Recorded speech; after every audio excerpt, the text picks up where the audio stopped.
Yo, what is going on, everyone? Welcome back to the Zen Lounge. Today, I have another special podcast. I have Dare, the co-founder of nRide. They're basically going to eliminate Uber and Lyft from the equation. They're building a decentralized ride-hailing protocol.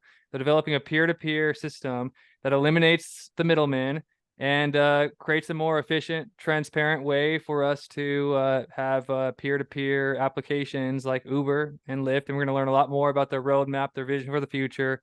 And first, I'm really excited to have you. Let's start with the introduction and let's get to know yourself and what got you interested in building in Web3.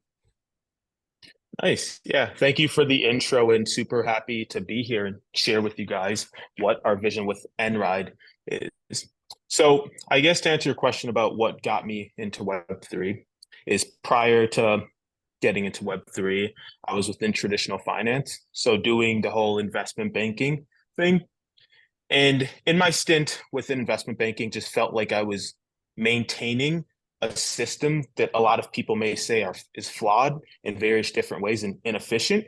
And it really wasn't exciting to me and didn't really strike a core with me. So kind of went on a soul searching journey, and in comes Bitcoin.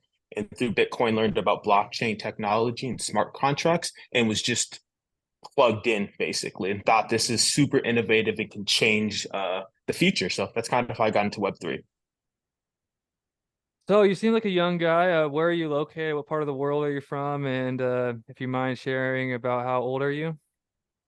Yeah, nice. I'm usually based in Brooklyn, New York, Oh, but dope. I'm from Minnesota, the Williamsburg area. So if anyone's there, hit me up. And I'm calling from Minnesota right now because visiting some family, but usually based out in the Brooklyn area. 26 years old. So yeah. Wow, so you have a bright future. Yeah, I see on some of the sample applications, you have the app set up for settings in New York. That seems like the best Mhm. place to try something like this out. So I was watching the Awesomewasm conference. I'm a big Cosmwasm fan here at the Zen Lounge. Mhm. We're early. I call ourselves early investors in a lot of Cosmwasm L1s. Like we believe in the technology and still very new, right? And I seen all the top Cosmwasm people, even the father, Ethan Frey, and everyone, taking photos using your application, which is nRide. And they're using the peer-to-peer ride hailing, and which is basically, for people who don't know that term, Uber, Lyft, basically that, but it's decentralized. So I want to know more. Tell us all about this feature, this product, and yeah, what do we need to know? Yeah, definitely. So just first about the Cosmwasm community and Awesomewasm, it was a really great event. The Cosmwasm community is great. It's just people really helping each other build their projects and build the future. So it's a really great ecosystem to be a part of. And kind of why you saw people using the nRide application at Awesomewasm was we did this kind of test trial where we're offering free rides through the application. So people were actually using it to get to and from places. And it was a really good experience. We got great feedback and obviously some notable names using the application. And with that, giving really great feedback. So that was awesome. So I guess to kind of explain what it is we are, because decentralized ride hailing protocol can mean a lot of different things. So the history of nRide is it actually started at an NKN hackathon.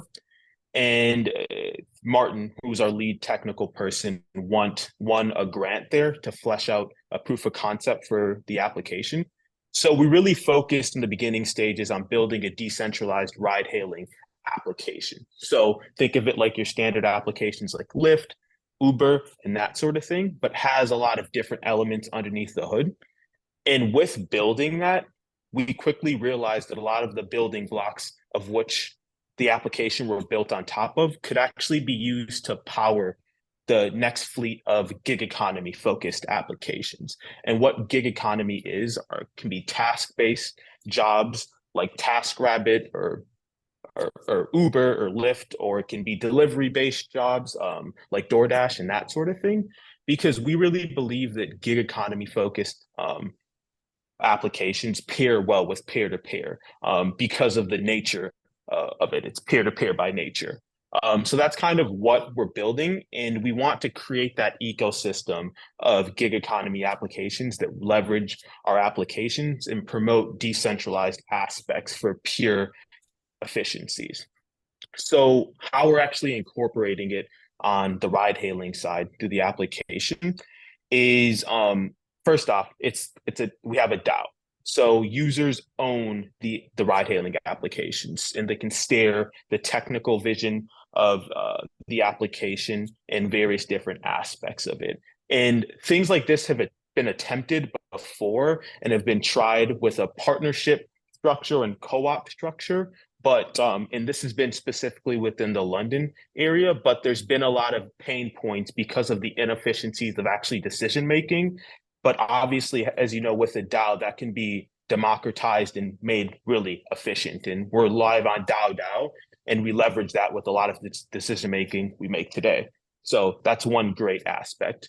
Another way we leverage it with the application is through a smart contract and escrow smart contract that kind of can be similar to cancellation policy that you would know on Uber or on Lyft. But the cool thing about what we're building is it extends to the driver as well. So both people lock tokens into the contract, and until the obligation is fulfilled, so in this instance, a pickup, then it's released back to the individual. So I'm sure you've probably taken an Uber before and the driver is canceled on you like twice, and then you're just stuck with finding another driver. That kind of mitigates that and vice versa. So that's a little bit about that. No, that's probably a lot, but would love to hear your thoughts and some questions. Yeah, that's pretty funny because I kind of tell my story in crypto began from dollar cost averaging with an app called Postmates, doing food delivery. Mm-hmm. So that's Mm-hmm. it's funny that now I'm interviewing you guys, and I did read in your documents that you're doing much more than just the Uber, like the peer-to-peer delivery. And when I first brought you guys up on YouTube, a guy left a comment. He was like, "I'm so excited to learn about this project because I do Uber myself," and he was talking about how much frustration he has from all the fees.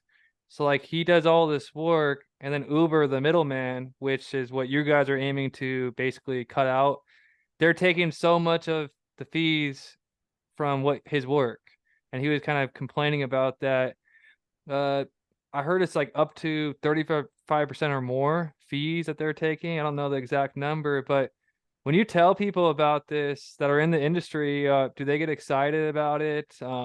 Like what are your thoughts on that? Are you guys going to solve that issue? Yes, yeah. So we spend a lot of time talking to drivers and getting as much feedback as possible. And this is something that drivers are very excited about because when you break it down to the basics of what drivers want, they want consistent ride requests. They want to pay no service fees, so earn as much money as possible and have as much flexibility as possible. So no arbitrary rules and things of that nature. And with our platform, we offer that to them. And vice versa on the rider side, what riders want is obviously to pay the least amount to have a lot of drivers on the platform, which is something that we're working on as we continue down our roadmap.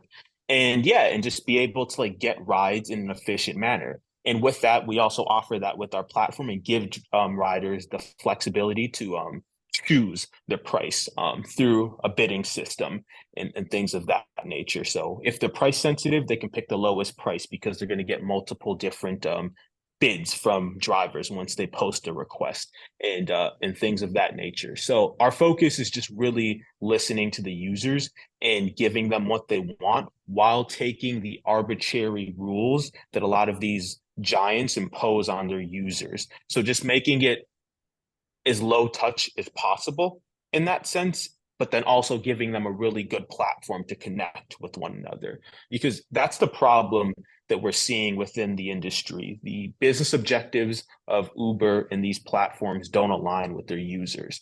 And because of the different wants of the users versus the wants of these giant platforms, they squeeze their margins, and in order to make up for that, they post these arbitrary rules in order to extract more value from the users, which obviously isn't good for the users.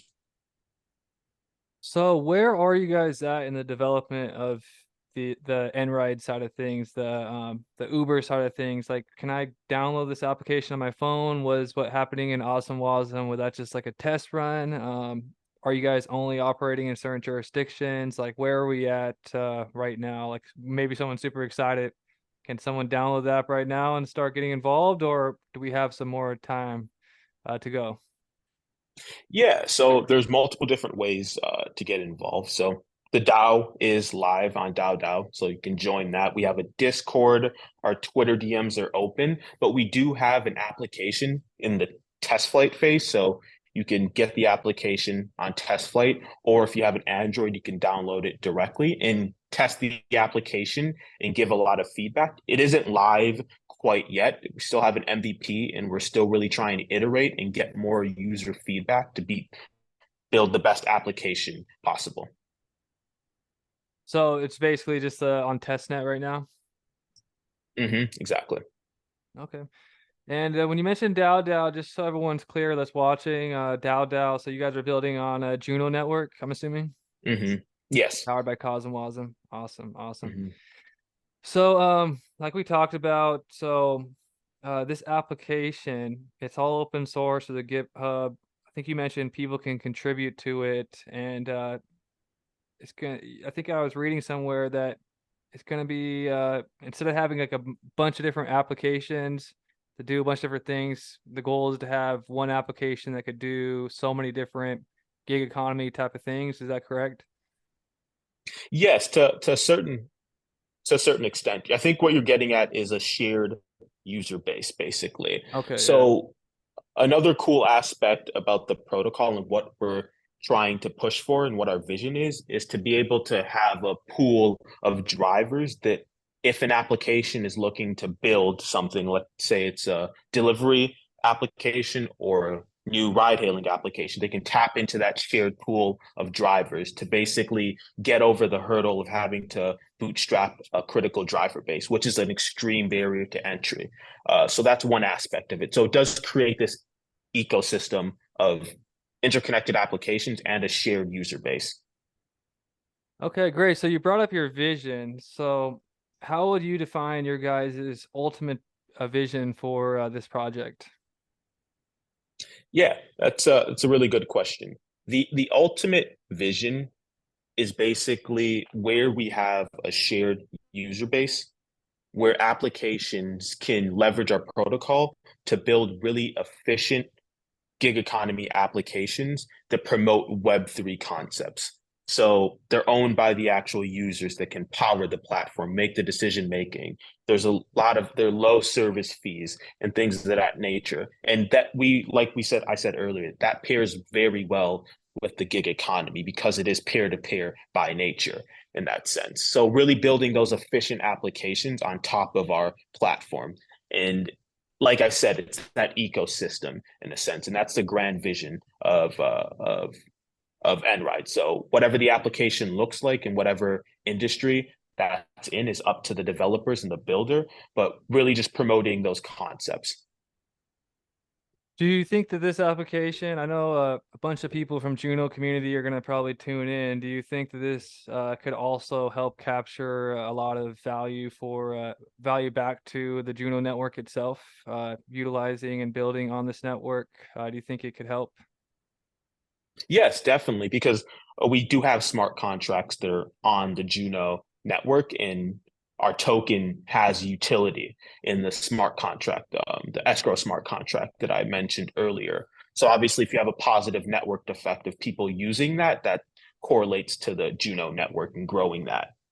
Nice, great. That's good to hear, man. That's good to hear. So, Mhm. what do you think are going to be some of the biggest hurdles you guys have developing this ecosystem? Do you think it's going to be like, do you guys have a plan in place to attract users? What do you think is going to be the biggest hurdle you guys are going to experience? Yeah, definitely. The biggest hurdle is going to be adoption and building a product that's good for the users. So how we like to kind of word it is make crypto a background character within the application so people can transition over to it very seamlessly. And kind of an example I have of that is OpenAI and their chat GPT functionality. They're able to grow 1 million users very quickly because they use that same UI, the search engine UI that we all know and love. And that transition was very seamless to a lot of individuals, but obviously underneath the hood, there's the technology underneath it is a lot different than your standard Google search engine that's indexing the web. So we want to build a platform that's very seamless, basically, and feels like you're using an Uber and Lyft application, which everyone is used to. Um, and yeah, that's going to be the biggest trouble, like slowly inching people into the Web3 concept. So not throwing it in their face right off the bat, but easing them into it so they can use it and love it. And it's not hard for them to switch over because I think that's a problem within crypto. It's built for a lot of crypto native people that love crypto and are willing to look past some of the pain points and inefficiencies. But obviously, it's within the beginning stages, so that's going to progress over time. But that's going to be the biggest hurdle for us, I believe, and regulation. But we have some mitigants in line for that. Nice. So it looks like on the development side, you guys are smooth sailing, though. Just more of onboarding people. Is that a good way to sum it up? Yeah, exactly. I would say it's onboarding people. Well, I think with the Cosmwasm technology, I think that's going to help. And quick question: do you see nRide being adopted on other chains, integrated into other chains within the Cosmos ecosystem? Is that even possible? Like Cosmwasm is and Cosmos is known for interoperability. Do you think it's possible? I know that Juno just created a bridge to Polkadot, and Juno has a Hmm. bridge to Avalanche, and they're probably going to keep building these bridges. Like that would be so sweet if we could have all these bridges and they could use nRide. Is that even possible? Yes, I think it definitely is possible. And obviously, like you mentioned, that is the vision of the Cosmos ecosystem for interoperability amongst all. And there are bridges being made, and I believe that the future is going to be multi-chain, so applications to build accordingly, so it's not siloed to one area. And that is something that's within the roadmap as more technology is built in order to enable that to be a lot more efficient. So there's a lot of people within Cosmwasm building, like they're building for like an interchain vision. Are you guys also Hmm. building for the interchain vision? Yes, yes. I know you're not the technical developer, but you're just at Cosmwasm for a newbie. You know, Hmm. what makes Cosmwasm awesome to you?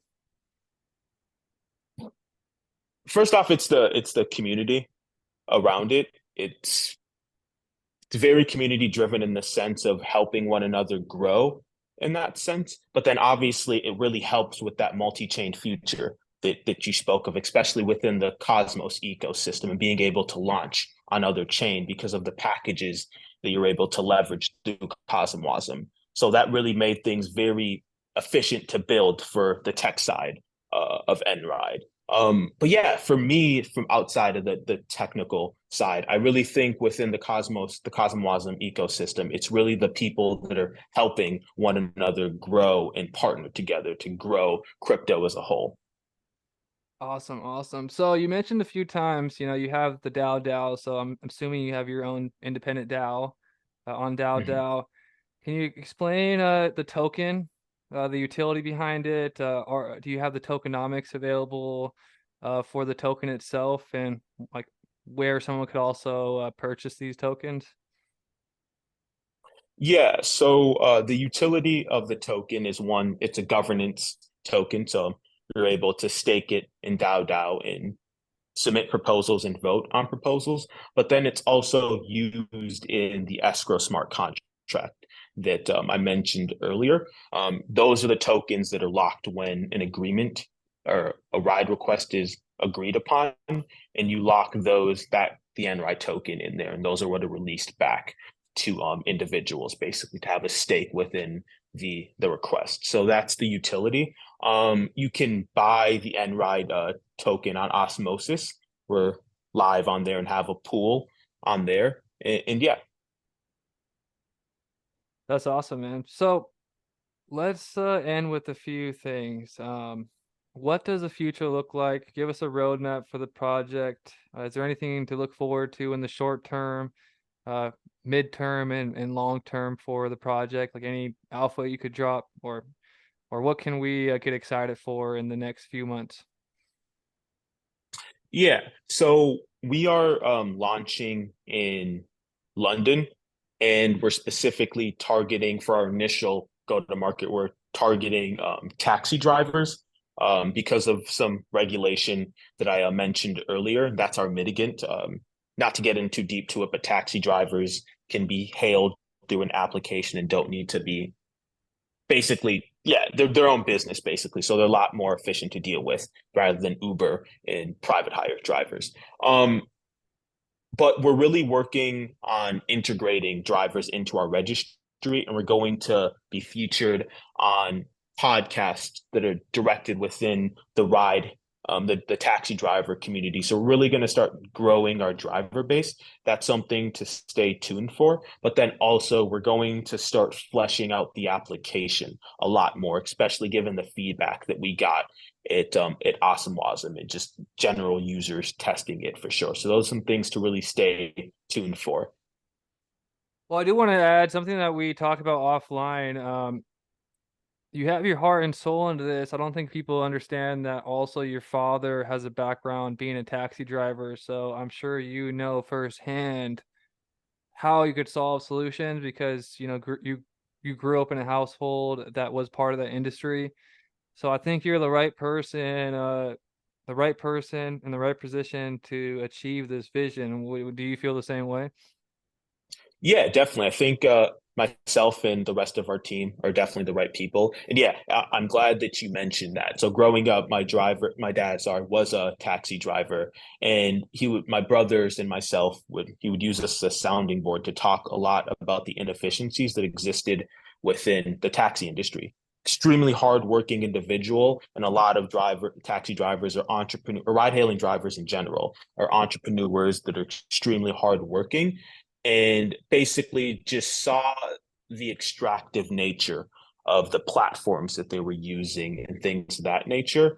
And yeah, for that reason, that's kind of, I guess, the underpinning of why I decided to go into this vertical from a personal standpoint. And we just really want to create that marketplace to just connect these individuals and take those extractive and sometimes predatory style rules out of the equation to just let these markets flourish. So yeah, super excited to take this on and for what's to come. The problem with Uber was when they first started, it was very generous, and that's what attracted so many people to start using it. And they just keep Mhm. applying more and more of their tyranny, more and more of like, oh, like it's like almost like they look at you like they don't need you almost in some Mhm. ways, and they totally change their culture. They even put their own policies that a lot of the users and passengers don't agree with. But definitely Mhm. think it's time that we circumvent these people, cut the middlemen out, and start operating peer to peer. So you mentioned earlier when you were building in Web 2, some that energy in your heart wasn't there, and how passionate are you building this project? Developing this. Are you like working on this night and day? This is like your life's passion? Definitely, yes. Very passionate about what we're doing and building here, because obviously the personal story that I have within it. But yeah, you're right. We've heard these stories time and time again of basically just how it seems like Uber or various different platforms aren't listening to their users on the platform. And I won't get into the very specifics of it, but just the business model. It's not a race for innovation, basically, to build a moat um, to make users better off. It's just a race to become a monopoly, basically, so they can do whatever they want and charge the fees they want in order to extract as much values of the users that power the platform. Yeah, so I won't get into it too much, but there's not an actual product there, and you can talk about the state of the ride hailing industry. But yeah, so very passionate about this and working very hard in order to make what we envision the future to be to become a reality, and very excited for the journey. Well, I really hope other Web2 developers that are listening to this, hear your story, get inspired to come build in Web3, building products for the community, by the community. That's what we need. We need the developers just like yourself to come build it. The communities are gonna be here wanting to support good projects. Is there anything else you would like to share with the audience? Anything that we should know that I didn't bring up in this quick podcast? Um, Just very passionate about what we're doing. Our DMs are open. Our personal emails are always open. It's just first name at nRide.com. And if you're looking to give feedback or partner or help with the vision or anything like that, and just get involved, we would love to hear the feedback. And Discords are open, like I said. And yeah, just super excited and pumped. And yeah, thanks for having me on. So, can we see you guys at any other conferences, any crypto conferences? Is Cosmwasm like the only place you guys are going to be setting up, or any other conferences you guys going to be appearing at? Yeah, definitely more conferences on the roadmap. We're fleshing it out more as a team, but like we did for Awesome we'll make sure to announce it when we're going to the next conference. But definitely we'll stay tuned and we'll be very soon. So love meeting the community, and it's actually funny. One of our community members from nRide drove. He was in Germany and drove actually a few hours to meet us at Awesome and helped a lot during the conference with the whole ride hailing thing that we were doing. And yeah, that's what we love to see. So definitely we're going to be at more conferences to kind of meet more of our community members and grow in that sense. So Sweet. And yeah, I'd love to, meet you guys. That's how you guys met with Fabio and the Corium team. So that was pretty awesome to mhm. see. And yeah, I guess this is it. Thank you guys for tuning in. Make sure to follow the links in the description below. I'll put all the nRide links for you guys to follow. And stay tuned for next episode. Please like, subscribe, and peace.